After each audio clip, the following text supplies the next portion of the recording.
گمان کر رہے ہوتے, اس میں اتنی بصیرت ہے, تو یہ تو دلیل نہیں ہوگی نا. اس لیے اتنی بصیرت نہیں ہے, وہ جان کر گمراہی پر جمع ہوا ہے. اگر اتنی بصیرت ہوتی تو اللہ اس کو اس سے زیادہ کا مکلف. تو ایسا ہی فتویٰ دیکھیں نا, میں آپ کو بتا رہا ہوں, میں عرض کر رہا ہوں کہ ایسی ہی بات جو میں آپ نے کہی کہ بھئی وہ جان بوجھ کر گمراہی پر, ایسے تو ان کے مولوی ان کو کہہ دیں گے کہ یہ جو ان کے عوام دیوبندی اور اہل حدیث ہے, گورنمنٹ کی طرف سے کوئی پابندی نہیں ہے. ہم تو پھر وہ آپ کو کہہ دیں گے گورنمنٹ کی طرف سے پابندی نہیں ہے, اس لیے طارق مسعود صاحب نے ایسا کہہ دیا. دلیل سے بات کریں گے نا, دلیل تو پھر قرآن سے پیش کریں نا آپ. قرآن تو یہ کہتا ہے کہ اتبعوا ما, میں تو ولا تکفو جو پیش کر چکا ہوں, ابھی تک وہ کلیئر نہیں ہوا. دلیل پیش کر رہے ہیں فاسألوا اہل الذکر ان کنتم لا تعلمون. تو حضرت یہ تقلید نہیں ہے, عالم نہیں ہو تم, مفتی نہیں ہو تم, مجتہد نہیں ہو تو اہل علم کو فالو کرو. تو یہ تقلید نہیں ہے, اللہ کا حکم ماننا تقلید ہے. یہ تو جائز ہے. نہیں, اللہ کا حکم ماننا تقلید ہے مفتی صاحب, اللہ کا حکم ماننا تقلید ہے. ہم تو یہی تو کہتے ہیں نا, اللہ کا حکم ماننا تقلید ہے ہی نہیں. دیکھو اللہ کا حکم دلیل نہیں ہے. چھوڑ دیکھیں, تقلید تو کہتے ہیں نا بغیر دلیل. دیکھیں یہ آپ پہلے تسلیم, علماء سے پوچھو. مفتی صاحب یہ آپ پہلے تسلیم کر چکے ہیں حضرت کہ بے دلیل بات ماننے کو تقلید کہتے ہیں, اللہ کی بات دلیل نہیں ہے. آپ دو چیزوں کو خلط مل کر رہے ہو. آپ خلط مل کر رہے ہیں خود. آپ کہتے ہیں کہ بے دلیل, اللہ کی بات تو دلیل ہے نا حضرت. سنیں میری بات, ایک ہے کہ اللہ نے کسی بات کا ہمیں حکم دیا, ہاں ٹھیک ہے نا, اللہ نے حکم دیا کہ علماء کو فالو کرو, ٹھیک ہے نا. نہیں, یہ کہا ہے کہ اللہ نے کہا علماء کو فالو کرو. اہل الذکر ان کو, تو سوال کا کہا ہے, فالو کرنے کا تو نہیں کہا ہے. سوال کیا فالو نہ کرنے کے لیے کرے گا یا فالو کرنے کے لیے؟ اگر وہ غلط جواب دے تو اس کو فالو کرنا چاہیے. اگر وہ غلط جواب دے تو اس کو فالو کرنا چاہیے. نہیں ہنسے نہیں پلیز, سنجیدہ رہیں, ہنسے نہیں. اس کو پتا کیسے چلے گا کہ جواب صحیح دے رہا ہے غلط دے رہا ہے؟ اگر اس کو پتا ہوتا تو عالم کے پاس جانے کی ضرورت کیا ہے؟ تو پھر اس رافضی کو کیسے پتا چلے گا؟ رافضی عامی پکوڑے والے کو, رافضی کو عقیدے میں پتا چل جائے گا. عقیدے میں, اچھا عقیدے میں خود تحقیق کرنا ہر یار, عامی کو عقیدے کا پتا ہے, عامی کو عقیدے کا پتا ہے, عام آدمی کو اس پر واجب ہے کہ وہ عقیدہ, کیونکہ قرآن و سنت نے عقیدے کے بحث کو اتنا واضح بیان کر دیا کہ اس میں علماء سے پوچھنے کی ضرورت ہی نہیں ہے, جو بیسک عقائد ہے. عقیدے کے سوال جائز نہیں, عقیدے پہ سوال کرنا جائز نہیں ہے. عقیدے پر, عقیدے پہ سوال کرنا جائز ہے, لیکن اس میں تقلید کرنا جائز ہے یا نہیں؟ بالکل جائز نہیں. دیکھیں سوال تقلید بنا رہے ہیں, اور پھر جب ہم کہتے ہیں کہ بالکل, اس لیے میں آپ کو بتاتا ہوں سوال تقلید نہیں ہے نا. ابھی چلے تو صحیح میری بات. جی چلے. جب ایک عامی آدمی عقیدے پہ عالم سے سوال کرے گا تو اس پر واجب ہے کہ اس سے دلیل پوچھے. اگر وہ عامی دلیل نہیں, عالم دلیل نہیں دیتا, اس کے لیے حرام ہے اس کو فالو کرنا. حضرت مفتی صاحب مجھے آپ کی اس بات سے اتفاق ہے, اس کی دلیل دیں. مسئلہ عالم سے پوچھے گا, مفتی صاحب میری بات سنیں, اتنا کافی ہے کہ یہ عالم برحق ہے اور مجھ سے علم میں زیادہ ہے. جیسے کہ تابعین نے صحابہ سے جب مسائل پوچھے ہیں تو اس اعتماد کی بیس پر کہ بھئی ان کو ہم سے زیادہ علم. حضرت مفتی صاحب جب ایک منٹ ٹھہریے گا, تو دلیل اس کو پیش کرنی پڑے گی, صرف سوال کافی نہیں. میری بات سنیے, آپ نے کہا بہت اچھی بات کہی کہ بھئی آدمی جب, عام آدمی جب کسی عالم آدمی سے یا مفتی صاحب سے عقیدے پر سوال پوچھے گا تو اس پر واجب ہے کہ دلیل مانگے. واجب ہے نا, آپ مجھے اس کی دلیل دیں. دلیل مانگنا واجب ہے. یہ کہہ رہے ہیں کہ عام آدمی, پکوڑے والا, شربت والا, گنے کے رس والا, گنے کے جوس والا, جوتے پالش کرنے والا مسلمان جب کسی عالم سے, مفتی سے, چلتے پھرتے سے نہیں, پکوڑے والے سے نہیں, مفتی صاحب سے سوال پوچھے گا عقیدے پر, تو اس عامی آدمی پر یہ واجب ہے کہ وہ اس عالم سے, مفتی سے دلیل طلب کرے. اس وجوب کی دلیل دیں. اس وجوب کو آپ خود تسلیم کر چکے ہیں کہ عقیدے میں تقلید جائز نہیں ہے, یہ خود آپ تسلیم کر چکے ہیں, ٹھیک ہے نا. تو جو آپ کی دلیل ہے وہی میری دلیل. اجتہادی مسائل میں ایک منٹ دیکھیں نا, یہ تو اختلاف ہی نہیں ہے نا کہ آپ اس پہ دلیل مانگ رہے ہیں. اس طرح اگر دلیل نہیں مانگے گا تو پھر قادیانی بھی برحق ہیں, پھر تو رافضی بھی برحق ہیں. ظاہر ہے پہلے جب تو حق ناحق کی حق اور ناحق کی تفریق دلیل سے ہوگی نا حضرت. آپ کی بات کا خلاصہ یہی نکال جا سکتا ہے. مثلا آپ کہہ رہے ہیں کہ دیکھیں قادیانی بھی فتویٰ دیتا ہے, اس کا فتویٰ کسی کام کا نہیں ہے, تو مجھے اور آپ کو الحمدللہ بصیرت ہے, الحمدللہ ہمارے لوگوں کو ہے, لیکن ایک مثال کی بات ہے, روافظ بھی فتویٰ تو سب دے رہے ہیں, ہندو بنیے تک فتویٰ دے رہے ہیں, ان کا پنڈت جیسے بولتا ہے لوگ وہی کر رہے ہوتے ہیں. عوام کا کیا قصور, عوام تو نہیں نا کوئی علماء ہوتے, ان کو کہاں سنسکرت آ رہی ہوتی ہے. میں حضرت یہ عرض کر رہا ہوں کہ یہ واجب ہے, اگر عقیدے پر تقلید, مطلب عقیدے پر وہ تقلید کرے, عقیدے پر اگر وہ سوال کرے گا تو اس پر واجب ہے کہ وہ دلیل مانگے. مفتی صاحب سے بھی لازم ہے کہ حضرت اس کی دلیل دو مجھے آپ. تو میں کہتا ہوں کہ اگر اجتہادی اس کی آپ دلیل دیں تو آپ کہتے ہیں عقیدے میں تقلید جائز نہیں ہے. بات یہ تھی اصل میں کہ میں نے آپ سے پوچھا کہ عقیدے میں تقلید جائز نہیں, واجب ہے دلیل مانگنا, آپ نے یہ ارشاد فرمایا, تو اس کی کیا دلیل ہے؟ آپ نے کہا آپ تسلیم کر چکے ہیں کہ عقیدے میں تقلید جائز نہیں ہے. جی میں مفتی صاحب میری بات سوال مکمل ہو جائے. میں نے عرض کیا تھا کہ ٹھیک ہے یہ بات تو سمجھ میں آ گئی, تو یہ تو دلیل سے ثابت عقیدے میں تقلید جائز نہیں ہے, یہ کس دلیل سے ثابت ہے, اس کی کیا دلیل ہے؟ قسم کی بحث نہیں, بالکل یہ جو بات جہاں سے شروع ہوئی تھی تو یہ آپ مجھ سے عقیدے میں تقلید جائز نہیں ہے تو کس دلیل سے جائز نہیں ہے حضرت؟ بتائیے نا. میں نے ایک بات شروع کی دلیل کہ تقلید حرام ہے. میں نے کہا تابعین نے صاحب آپ کہہ رہے ہیں نا جیسے تقلید میں کہتا ہوں میں کہتا ہوں کہ تقلید ثابت نہیں ہے تو آپ مجھ سے دلیل مانگتے ہیں. آپ خود کہہ رہے ہیں کہ عقیدے میں تقلید جائز نہیں ہے تو آپ بھی دلیل دیں نا کہ عقیدے میں تقلید جائز نہیں ہے. اس کی عقلی دلیل ہے. آپ بھی دلیل دیں کہ اگر عقیدے میں تقلید جائز ہوتی تو مشرکین جو اپنے باپ دادا کی شرک کے معاملے میں تقلید کر رہے ہوتے قرآن ان کو اپریشیٹ کر رہا ہوتا. قرآن کہہ رہا ہے وَلَوْ كَانَ آبَاؤُهُمْ لَا يَعْقِلُونَ شَيْئًا وَلَا يَهْتَدُونَ. ان پر دلیل لے کر آؤ جو یہ شرک کر رہے ہیں نا. ہاتھو برہانکم ان کنتم صادقین. اس میں باپ دادا کو فالو کرنا کافی نہیں ہے بلکہ قرآن کہہ رہا ہے اس کی دلیل لے کر آؤ کہ یہ بتوں کو تم نے کیوں معبود بنا رکھا ہے. اجتہادی مسائل میں کافی ہے. اجتہادی مسائل میں دیکھیں تقلید ہوتی کن چیزوں میں. عقیدے میں قرآن اور سنت نے عقیدے کے باب کو اتنا واضح کر دیا. مجھے تک پورا نا بات مکمل کروں آپ خاموش ہیں.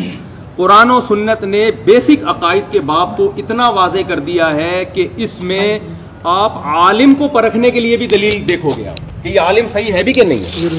آواز آئے گی کہ عالم کو پرکھنے کے لیے بھی, ورنہ تو قادیانی بھی صحیح ہو جائیں گے اور ہر ایک صحیح ہو جائے گا نا. تو پہلے یہ عقیدہ بھی اس کا درست ہے یا نہیں, اس کو قرآن و سنت نے, بلکہ یہ تو قرآن غیر مسلموں کے خلاف بھی حجت ہے جو علماء کو سرے سے مانتے ہی نہیں ہیں. ان کو بھی قرآن کہہ رہا ہے کہ ہاتھو برہانکم, جو اپنے شرک ہے اور جو تم آخرت کا انکار کرتے ہیں ان پر دلائل لے کر آؤ. ابھی میری طرف توجہ رکھیں آپ. دوسرا مسئلہ ہوتا ہے مسائل کا. عقیدے کی بات تو مکمل. دوسرا مسئلہ ہوتا ہے مسائل کا. مسائل کے باب میں وہ مسائل جو اجماعی ہیں جن کو قرآن و سنت نے اتنی وضاحت سے بیان کر دیا کہ اس میں اختلاف رائے ہو ہی نہیں سکتا. ان میں بھی کسی امام کو, کسی صحابی کو, کسی کو فالو کرنے کی ضرورت نہیں ہے. جیسے 5 نمازیں فرض ہیں, نمازوں کی رکعتیں ہیں, حج ہے, عمرہ ہے, یہ سارے موٹے موٹے اسلام کے بیسک مسائل ہیں. ان میں کوئی نہ کسی کے کو فالو کرنے کی ضرورت نہیں. کچھ مسائل ایسے ہیں جن میں اختلاف ہے, اس لیے کہ حدیث ادھر بھی ہے اور حدیث ادھر بھی ہے, اور ادھر بھی قرآن کی آیت ہے تو اس کے اپوزٹ دوسری حدیث ملے گی ہمیں. اس میں ایک عامی آدمی کنفیوز ہوتا ہے کیونکہ اس کے پاس ضروری ہے کہ یا تو وہ خود مجتہد ہو, قرآن و سنت کا اتنا گہرا مطالعہ ہو کہ ایک ایک حدیث کی سند کی بھی اس کو تحقیق ہو, اور ایک ایک حدیث کا مفہوم بھی اس کے سامنے واضح ہو, ترجمہ بھی کتابوں سے نہ پڑھتا ہو, خود عربی اتنی جانتا ہو. اس پوری تفصیل کے بعد اللہ نے اس کو فہم و فراست بھی دی ہو, قرآن و سنت سے مسائل کے اخذ کرنے کا سلیقہ بھی دیا ہو.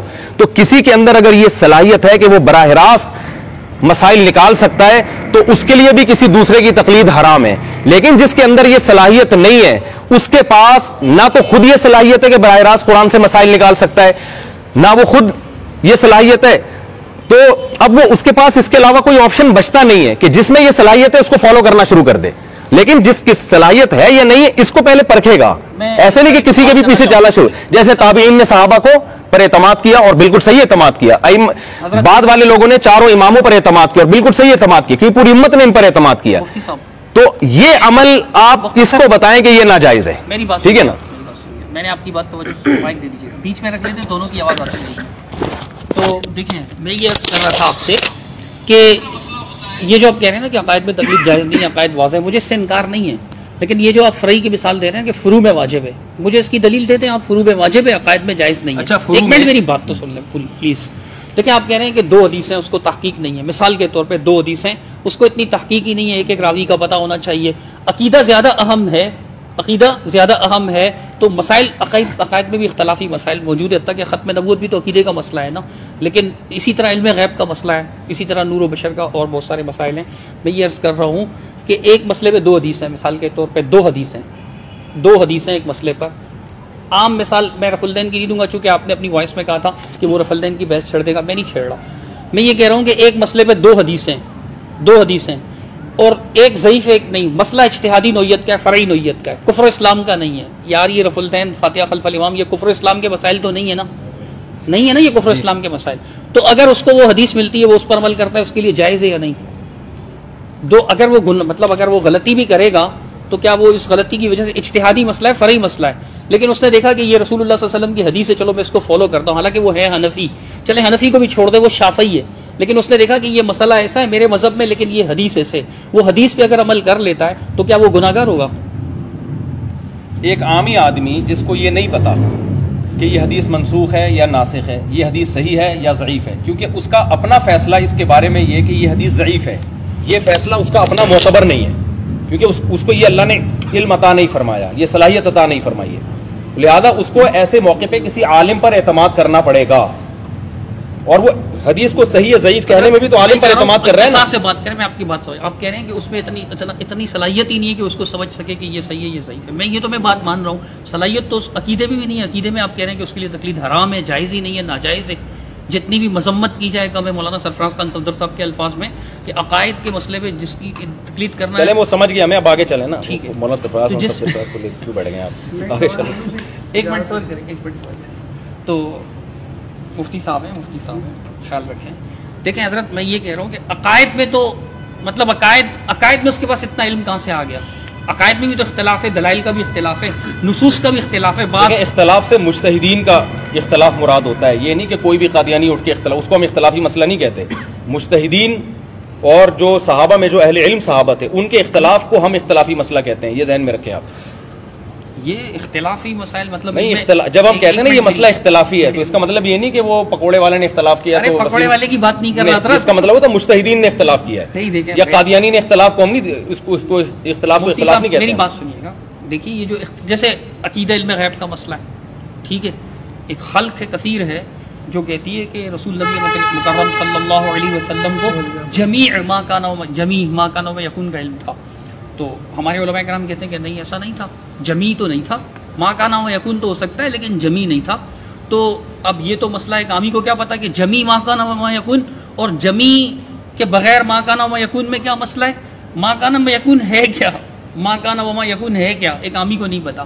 ٹھیک ہے, وہ ایک قادری صاحب سے مسئلہ پوچھ لیتا ہے اور وہ اس کو کہتے ہیں کہ بھائی اللہ کے رسول صلی اللہ علیہ وسلم کو جمی ما کان و یکون کا علم تھا اور وہ اس میں غلطی میں مبتلا ہو جاتا ہے تو یہ اس کے لیے جائز نہیں ہے, حرام ہے. ٹھیک ہے, وہ گناہ گار ہوگا. لیکن اگر وہ اجتہادی مسئلے میں اگر وہ پوچھ لیتا ہے مفتی صاحب سے اور مفتی صاحب اس کو غلط جواب دے دیتے ہیں تو وہ گناہ گار نہیں ہوگا. اگر اس کو پتا ہے کہ غلط جواب ہے تو پھر تو گناہ گار ہوگا, لیکن اگر اس کو پتا نہیں ہے اور عقیدے میں اگر اس کو پتا نہ ہو تو عقیدے میں تو اس پر تحقیق لازم تھی, تو اس کے پاس تو صلاحیت ہی نہیں ہے. پکوڑے والا کیوں نہیں ہے صلاحیت؟ عقیدے میں اللہ نے ہر ایک میں صلاحیت رکھی ہے, توحید کا عقیدہ, رسالت. پکوڑے والا کیسے پتا چلے گا؟ بالکل پتا چلے گا, ورنہ تبھی تو اللہ اس کو جہنم میں ڈالے گا. میری بات تو سنیے, جو ہے نا پکوڑے والے کو بات نہیں پتا چلے گا کہ اللہ ایک ہوتا ہے. یہ دلائل تو دو اور چار کی طرح واضح ہیں. حضرت آپ جذباتی ہو. پکوڑے والے کو پتا ہے کہ نص قطعی کیا ہے اور محتمل کیا ہے, اس کو پتا ہے. اس کو پتا ہے کہ اللہ ایک ہے, ٹھیک ہے نا, اللہ تو ایک ہے, یہ عقلی دلیل ہے. یہ علم غیب عقیدے کا مسئلہ نہیں ہے. اس کو پتا ہے کہ یہ پوری امت کا اجماع ہے کہ نبی آخری نبی ہے. مفتی صاحب, ٹھیک ہے نا, مفتی صاحب, علم غیب عقیدے کا مسئلہ ہے یا نہیں؟ بالکل عقیدے کا مسئلہ ہے. ہاں, تو ایک پکوڑے والے کو کیا پتا کہ جمی ما کا ملکن کی جو روایت پیش کی جا رہی ہے وہ ضعیف ہے.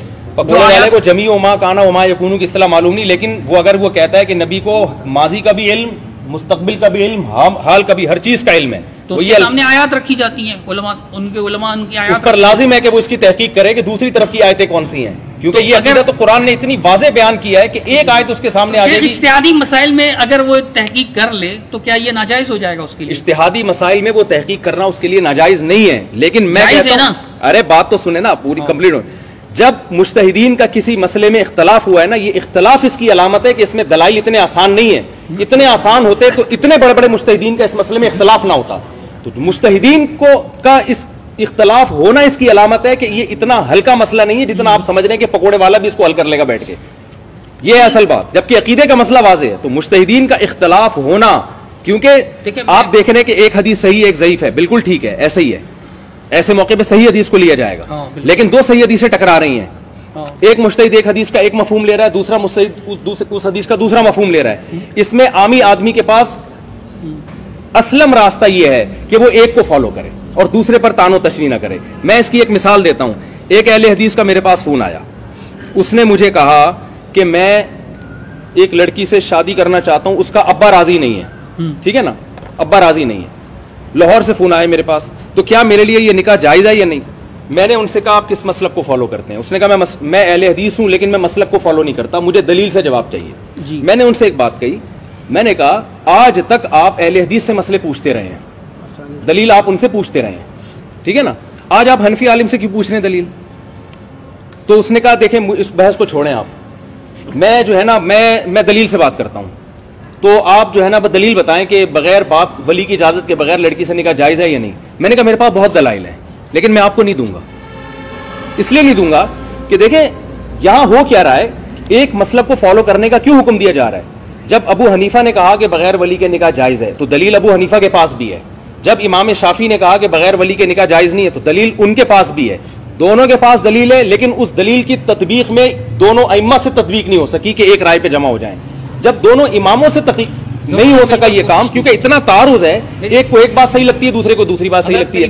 بات کمپلیٹ ہونے سے پہلے نہیں ہوئی نا کمپلیٹ.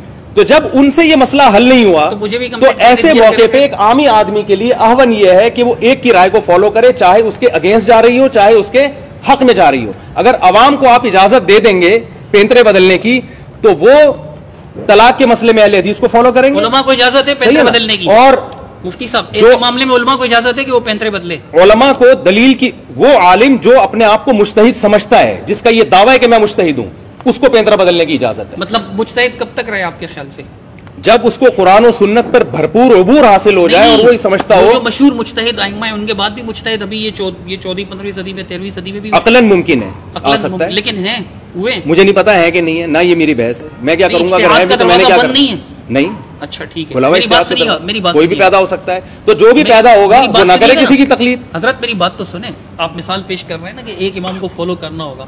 امام ابو یوسف رحمۃ اللہ علیہ نے ایک حمام سے غسل فرمایا, یہ فتاوی شامی میں لکھا ہوا ہے, آپ چاہیں گے تو میں بھی شو کر سکتا ہوں, کتاب گاڑی میں رکھی ہوئی ہے. مجھے اس کا جواب دیں جو اہل حدیث عالم کا میں نے کہا کہ یہ اگر ہم اس کو پابند نہ کریں تو پینترے بدلے گا کہ نہیں بدلے گا. تو میں ایک طلاق جب دی جائے نا, ایک طلاق پابند کس دلیل سے کریں گے آپ؟ اس دلیل سے کہ اللہ زمین میں فساد کو پسند نہیں کرتے. شہوت پرستی کی ہر دلیل قرآن و سنت سے نہیں ہوتی. تو شہوت پرستی قرآن و حدیث سے نہیں رک سکتی کہ پابند کر دیں گے آپ قرآن و حدیث کو فالو کریں. ہم کہہ رہے ہیں قرآن و حدیث کو فالو کرو, لیکن اختلافی مسئلے میں چونکہ دونوں طرف دلیل ہیں, اس کو فالو کرو گے تو بھی قرآن و حدیث کو فالو کرنا کہلائے گا, اس کو فالو کرو گے تو بھی. میری بات سنی نہیں رہے نا آپ بات میری, جب اس کو بے لگام چھوڑ دیں گے آپ میری بات ہی نہیں تو وہ شہوت پرستی کا راستہ اختیار کرے گا, اور قرآن اس شہوت پرستی کو پسند نہیں کرتا. اس کی میں آپ کو ایک مثال دیتا ہوں, میں قرآن سے مثال دیتا ہوں. میں اس کی ایک منٹ صبر کیجیے نا, میری بات تو سنیے. کیوں میں آپ کیوں نہیں سن رہے میری بات؟ مجھے تو آپ بولنے ہی نہیں دے رہے مجھے, جب سے آپ گھنٹے سے تو آپ بول رہے ہیں. ایسا نہیں ہے, آپ جب یہ ریکارڈنگ سنیں گے تو آپ دیکھیں گے کہ آپ کی بات بہت زیادہ ہو رہی ہے. بولنے پر گورنمنٹ کی طرف سے دیکھیں تو پابندی نہیں, مجھ پہ پابندی ہے گورنمنٹ کی طرف سے, مجھ پہ گورنمنٹ نے پابندی لگائی ہے, مفتی طارق مسعود پر پابندی نہیں ہے. بھائی میں بھی اسی گورنمنٹ کا فرد ہوں نا حضرت, میں بھی اسی گورنمنٹ کا فرد ہوں. آپ مجھے اینڈ تک بولنے دیتے ہیں؟ میں بھی اسی گورنمنٹ کا فرد ہوں جس گورنمنٹ میں آپ رہتے ہیں, میں انڈین گورنمنٹ کا نہیں ہوں. بھائی بول کے مکمل خاموش ہو جائے نا پھر مجھے بولیں, اس لیے میں کہہ رہا ہوں ٹائم دیں. ٹھیک ہے, جب اینڈ ہو جائے نا آپ کا, پھر جب میں بولوں گا تو آپ نے درمیان میں حرف نہیں, ٹائم طے کر لیتے ہیں پھر 5-5 منٹ کا. آپ 10 منٹ بولیں. نہیں 5 منٹ رکھ لیتے ہیں نا, آپ 10 منٹ بولیں. جی بات یہ ہے کہ اس وقت جو اکرم بھائی بیٹھے ہوئے نا, ہاں, اکرم بھائی سے ٹائم دیا تھا مفتی صاحب کا, ہم نے مفتی صاحب ٹائم دیا تھا بات کرنے کے لیے. جی تو میں بنیادی بات یہ کرنا چاہ رہا ہوں کہ اس وقت جو یہاں پر جو محفل نشست ہوئی تھی نا, دیکھو 11:30 بج گئے, 10 بجے بات شروع ہوئی ہے. بات کسی نتیجے پہ میری عقل کے حساب سے اس وجہ سے نہیں پہنچ رہی کہ مفتی صاحب نے ہمارے کو ٹائم دیا تھا کہ بھائی آج مناظرہ نہیں ہوگا, آج صرف ہمارے جو تقلید کے اوپر جو وضاحت ہے, ڈیفینیشن ہے, اس کے اوپر بات ہوگی, لکھت پڑھت ہوگی, پھر ہم اگلی نشست کے اندر انشاءاللہ اس کے اوپر مناظرہ کریں گے. جو بات کیونکہ مناظرہ نہیں ہو رہا, بات سے بات نکلی ہے, بات سے بات وہی میں پوری کر رہا ہوں. اب دیکھو 11:30 ہوئے جی, بات کسی نتیجے, ابھی کبھی بات کسی موضوع پہ جا رہی ہے, کبھی کسی میں آپ کوئی بات کر رہے ہیں, مفتی صاحب بات کر رہے ہیں, بات کسی مقصد پر نہیں پہنچ پا رہی. اب اس کی وجہ یہ دیکھو 11:30 بھی ہوگا, 1:30, 2, 2:30 بھی بج جائیں گے. ہم یہ چاہ رہے ہیں کہ اس وقت جو آج بیٹھے تھے یہاں پر کہ بھائی آپ تقلید کی ڈیفینیشن پیش کریں کہ آپ ڈیفینیشن دیکھیں. دانش بھائی پیش ہو چکی, میں نے اپنا موقف ہی بتا دیا کہ ہمارے نزدیک تو ہے ہی نہیں نا تقلید, تو حضرت نے اپنا موقف ہی نہیں بتایا. حضرت میں اگلا سا بندہ بات کروں, بات تو سن لیں نا حضرت. میں یہ کہہ رہا ہوں کہ مفتی صاحب نے ہمارے سے بات کی تھی کہ بھائی آج اہل حدیث علماء جو بھی آئیں گے ان سے یہ بات ہوگی بھائی آپ تقلید کی ڈیفینیشن لکھ کے دیں گے, اس کے اوپر وضاحت کے اوپر ہم تحریری طور پہ لکھ کے دیں گے. اس کے بعد تقلید پہ بات ہوگی, پہلے آپ سے یہ بات ہوئی تھی نا. چلیں آپ ان کو بولنے دیں, آپ بات کمپلیٹ کریں. یہ جو میں بات ہے نا میں کرتا ہوں اپنے الفاظ میں, ذرا آپ یہ بات صحیح کر رہے ہیں کہ میں نے تو صرف یہ مطالبہ کیا تھا, یہ مجھے دے دیں ذرا مائک اگر لے لیں, کوئی بات نہیں حضرت. میں نے صرف یہ مطالبہ کیا تھا, آج کوئی بحث نہیں ہوگی. آج میں سمجھوں گا کہ آپ کا دعویٰ تقلید کے بارے میں ہے کیا. یہ ہمارا پہلے سے بات طے ہوئی تھی کہ آج میں سمجھوں گا کہ ہمارے جو اہل حدیث علماء ہیں جو انتہائی قابل احترام ہے, اور صدیق رضا صاحب بھی ہمارے لیے بہت قابل احترام ہے, کہ یہ تقلید کے بارے میں ان کا موقف ہے کیا. اور میری آواز اگر تیز ہوئی تو میں بہت معذرت چاہتا ہوں آپ سے, ٹھیک ہے نا. تو جو ہے کیونکہ مجھے ایسا لگا کہ بات کو شیطول دیا جا رہا ہے, میری غلطی ہوگی, بہرحال ہم چلتے ہیں آگے. تو آج جو یہ مجلس میں طے ہوا تھا, یہ ہوا تھا کہ آپ تقلید کو ڈیفائن کریں گے کہ تقلید آپ کی نظر میں ہے کیا. کیونکہ آپ ایک معنی بیان کر رہے ہیں, میں دوسرا معنی بیان کر رہا ہوں, تو دونوں کا دعویٰ ہی سیم نہیں ہے, تو وہ مرغے جیسی مرغوں کی لڑائی ہوتی ہے نا تو یہ نا کہ ان کو یہ نہیں پتا کہ یہ بحث کس چیز پہ کر رہے ہیں. تو اس کی مثال ایسے ہے جیسے میں ایک دفعہ کسی گاؤں میں بیٹھا ہوا تھا تو ہمارے کوئی اجنبی شخص آیا ملنے کے لیے, تو اندھیرا تھا, نہ میں ان کو پہچانا نہ وہ مجھے. میں نے ان سے پوچھا آپ کون؟ انہوں نے کہا کہ میں فلاں علاقے میں رہتا ہوں. میں نے کہا میں بھی فلاں علاقے میں. انہوں نے کہا کہ آپ جو ہے کیا کرتے ہیں, کس مدرسے میں پڑھتے ہیں؟ میں نے کہا اس مدرسے میں. انہوں نے کہا میں بھی اس مدرسے میں. اور میں نے کہا کہ آپ کا آفس کہاں ہے؟ انہوں نے کہا وہاں ہے. میں نے کہا میرا بھی وہاں ہے. تو پتہ چلا کہ وہ ہمارے ہی کلاس فیلو تھے اور دونوں ایک ساتھ بیٹھا کرتے تھے, ٹھیک ہے نا. تو تقلید کا کوئی ایسا مفہوم اگر آپ پیش کر رہے ہیں کہ جس میں میرا آپ سے اختلاف ہی نہیں ہے, صرف لفظی اختلاف چل رہا ہے نا, کہ آپ اس کو اتباع کا نام دے رہے ہیں, میں اس کو تقلید کا نام دے رہا ہوں, تو گھوم پھر کے رزلٹ وہی نکل رہا ہے, تو پھر ہماری بحث ہی نہیں ہے, ٹھیک ہے نا. کہ آپ اس کو بات یہی تک پہنچ رہے ہیں, ہاں کہ جو نظر آ رہے ہیں یہ اختلافی لفظی ہے, تو پھر اس پہ بحث کس بات کی؟ سنیں میری بات نا, تو اب کمپلیٹ کرنے دیں. تو میں نے تو یہ نشست آج آپ کو اجازت دی تھی کہ آپ آنا چاہتے تھے, میں نے کہا آئیں آپ, ہم بیٹھ کے یہ طے کریں گے کہ اختلاف ہے کیا. تو دیکھیں اسٹیپ بائی اسٹیپ اختلاف چلتا ہے. تو پہلے میں نے پوچھا کہ تقلید کی ڈیفینیشن کیا, آپ نے کہا بغیر دلیل کسی بات کو ماننا. تو میں نے کہا یہ اگر آپ کا دعویٰ ہے کہ یہ حرام ہے, تو بہت سے تابعین نے صحابہ کی بات کو بغیر دلیل کے فالو کیا ہے, تو اس کا مجھے ایسا لگتا ہے کہ جواب نہیں ملا ابھی تک, ٹھیک ہے نا. آپ کہہ رہے ہیں کہ یہ فاسألوا اہل الذکر ان کنتم لا تعلمون میں داخل ہے. تو صحابہ کو, تابعین کو, قرآن نے عوام کو حکم دیا کہ تمہیں اگر علم نہیں ہے تو اہل علم سے پوچھو. تو میں نے کہا تابعی کو علم نہیں تھا, انہوں نے اہل علم سے پوچھا اور دلیل نہیں مانگی, تو بغیر دلیل کے انہوں نے پوچھا, اور ظاہر ہے پوچھا فالو کرنے کے لیے نا, تو اس کو فالو بھی کیا, تو وہ بغیر دلیل کے فالو تو ہو گیا نا. جب بغیر دلیل کو فالو ہو گیا ہے, تو آپ کہہ رہے ہیں کہ یہ عمل بھی جائز نہیں ہے, تقلید ہے یہ. تو آپ کہیں کہ یہ وہ والی تقلید نہیں ہے جس کو ناجائز کہتے ہیں, یہ جائز والی تقلید ہے, یا تو آپ یوں کہیں, ٹھیک ہے نا. تو ہم کہیں گے ہم بھی یہ والی کو جائز کہتے ہیں, ہم بھی یہ والی کو جائز کہتے ہیں, وہ والی کو ہم بھی ناجائز کہتے ہیں کہ جو قرآن و سنت کے اگینسٹ آپ کسی کو فالو کر رہے ہیں. تو بات پھر میں بتا دوں کہ تقلید ان مسائل میں ہوتی ہے, یعنی بغیر دلیل کے. اور پہلی بات یہ کہ تقلید عامی کی نہیں ہوتی, اس مجتہد کی ہوتی ہے جس کو آپ بھی مانتے ہیں, میں بھی مانتا ہوں, جس کو پوری امت مانتی ہے کہ بھئی یہ قرآن و سنت کا علم ہم سے زیادہ رکھتے تھے, اور ان کے دل میں اللہ کا خوف بھی تھا, اور اس ان کے مجتہد ہونے کی دلیل کیا ہے؟ امت کی گواہی, کیونکہ اجماع امت ہے نا. جیسے اس قرآن کے قرآن ہونے کی دلیل کیا؟ امت گواہی دیتی ہے کہ وہی قرآن ہے. اجماع امت ایک خود دلیل ہے. تو ایسے مجتہد کی جس کو پوری امت مانتی ہو, اس کی بھی ہر مسئلے میں نہیں, ان مسائل میں جن میں دلائل دونوں طرف ہوں, صحیح حدیثیں دونوں طرف صحیح حدیث ہے. ایک مجتہد ایک مطلب لیتا ہے, دوسرا مجتہد دوسرا مطلب لیتا ہے, یا حدیث تو نہیں ہے لیکن اگینسٹ میں ایک قرآن کی آیت ہے, حدیث اس کے اگینسٹ جا رہی ہے. ایک مجتہد قرآن کو فالو کر رہا ہے, دوسرا مجتہد حدیث کو فالو کر رہا ہے. یا ایک مجتہد حدیث کو چھوڑ رہا ہے, لیکن لگ رہا ہے کہ چھوڑ رہا ہے, چھوڑ نہیں رہا, بلکہ وہ حدیث کا ایسا مفہوم بیان کر رہا ہے جو آپ کا نہیں ہے. جیسے حج تمتع کے بارے میں عبداللہ بن عمر نے یہ کہا تھا کہ میں اپنے باپ کی مانوں یا نبی کی مانوں, میں نبی نے حج تمتع کیا تو میں بھی کروں گا. تو لیکن ہم کہتے ہیں کہ ابو بکر, عمر اور عثمان نے حدیث نہیں چھوڑی, بلکہ انہوں نے حج تمتع والی حدیث کا وہ مفہوم بیان کیا کہ اس سے اب حدیث کی مخالفت نہیں ہو رہی. تو بعض یہ ہم بھی کہتے ہیں, تو مفہوم وہ بیان کیا انہوں نے. عبداللہ بن عمر نے حدیث کے ظاہر کو لیا, انہوں نے حدیث کے ظاہر کو نہیں لیا, انہوں نے کہا اس کا دوسرا مفہوم ہے. تو آپ ایک عامی آدمی کو ہم یہ کہتے ہیں کہ جب دلائل دونوں طرف ہیں, یا تو آپ اتنے بڑے مجتہد بنے کہ آپ میں خود یہ صلاحیت ہو کہ ان فروعی مسائل میں آپ اپنی رائے قائم کر سکیں. اگر آپ میں یہ صلاحیت نہیں ہے تو اب عامی کو یا تو یہ اختیار دیا جائے کہ جب چاہے جس عالم کی بات کو فالو کرے. اس میں جو فساد ہے میں نے آپ کو بتا دیا. لوگ ایک طلاق بائن کے مسئلے میں امام شافعی کی رائے کو فالو کریں گے, ان کے یہاں بائن نہیں ہوتی, رجی ہوتی ہے. اور جب عورت چاہے گی کہ میری شوہر سے جان چھوڑ جائے تو وہ ابو حنیفہ کی رائے کو فالو کرے گی. دلائل حالانکہ دونوں طرف ہیں. تو ایسے موقع پہ ہم یہ کہتے ہیں کہ عوام کو خواہشات سے بچانے کے لیے اسلم راستہ یہ ہے کہ اس کو کہا جائے کہ ایک فقہ کو فالو کیا جائے, چاہے وہ آپ کی رائے کے خلاف ہو یا آپ کی رائے کے اگینسٹ ہو. کن مسائل میں؟ ان مسائل میں جن میں دلائل دونوں طرف ہیں اور مجتہدین میں دونوں طرف کے دلائل کی وجہ سے اختلاف پیدا ہوا ہے, کیونکہ اس میں یہ صلاحیت نہیں ہے. اگر صلاحیت ہو تو پھر تو گلی ختم ہو گئی نا. تو جس میں صلاحیت ہے وہ نہ کرے, ہم اس کو کب کہہ رہے ہیں؟ اگر کوئی یہ سمجھتا ہے کہ مجھ میں یہ صلاحیت ہے کہ میں قرآن و سنت کا اتنا بڑا عالم بن گیا ہوں کہ جن مسائل میں مجتہدین فیصلہ نہیں کر سکے, مجتہدین کی ایک رائے نہیں ہو سکی, میں اس میں اپنی رائے دے سکتا ہوں. اگر کوئی اپنے آپ کو اتنا بڑا سمجھتا ہے تو وہ نہ کرے. لیکن ایک عامی آدمی جو یہ اپنے آپ کو یہ نہیں سمجھتا, وہ اعتراف کرتا ہے بھائی میرے پاس علم نہیں ہے, تو اس کو کیا بے لگام چھوڑ دیا جائے کہ جس مسلک کی جب چاہے وہ کرے؟ تو اس کا تو خواہشات کا دروازہ کھلے گا نا. تو بہتر نہیں ہے کہ اس کو فالو کیا جائے. اور یہ بات صحابہ سے بھی ثابت ہے. اس کی مثال ایسے ہے جیسے مصحف عثمانی سے پہلے پہلے بہت سارے مصحف تھے، لیکن اس میں خطرہ اس بات کا، حالانکہ وہ نبی کے دور کے مصحف تھے، لیکن اس میں خطرہ یہ تھا کہ امت اختلاف و انتشار کا شکار ہوگی. تو اس لیے حضرت عثمان نے کیا ان چاروں کو ختم کر کے اس سارے جو درجنوں مصاحف تھے ان کو ختم کر کے ایک مصحف پہ جمع کیا. یہ ایک انتظامی چیز تھی امت کو فتنے سے بچانے کے لیے. تو ہم بھی یہ کہتے ہیں کہ ہر آدمی کو اگر آپ بے لگام چھوڑ دیں گے نا، جب چاہے جو چاہے حدیث اٹھا کے، تو غامدی بھی حدیث کی باتیں کر رہا ہے، انجینئر صاحب بھی حدیث کی باتیں کر رہے ہیں، فرقواریت اس سے پھیلے گی. اسلم طریقہ یہ ہے کہ جو قرآن و سنت میں ریسرچ ہو چکی ہے انہی میں سے کسی ایک پر اعتماد کیا جائے اور دوسرے کو برا بھلا نہ کہا جائے. تو میری رائے یہ ہے کہ امت کو ٹوٹنے سے، اختلاف و انتشار سے اور خواہشات سے بچانے کے لیے میرے پاس یہ پیکج ہے اور اس سے بہتر پیکج نہیں ہے. اگر آپ کے پاس کوئی دوسرا پیکج ہے، جو آپ کا پیکج کیا ہے؟ آپ کا پیکج یہ ہے کہ نہیں، ہمارا پیکج بھی آپ تسلی سے سنیں گے. تو آپ کا پیکج یہ ہے کہ نہیں بھائی، لوگ خود فیصلہ کریں کون سی حدیث صحیح ہے، کون سی حدیث ضعیف ہے. جو حدیث ان کو صحیح لگتی ہے اس پر چلیں، اس میں ان کو مجتہدین کی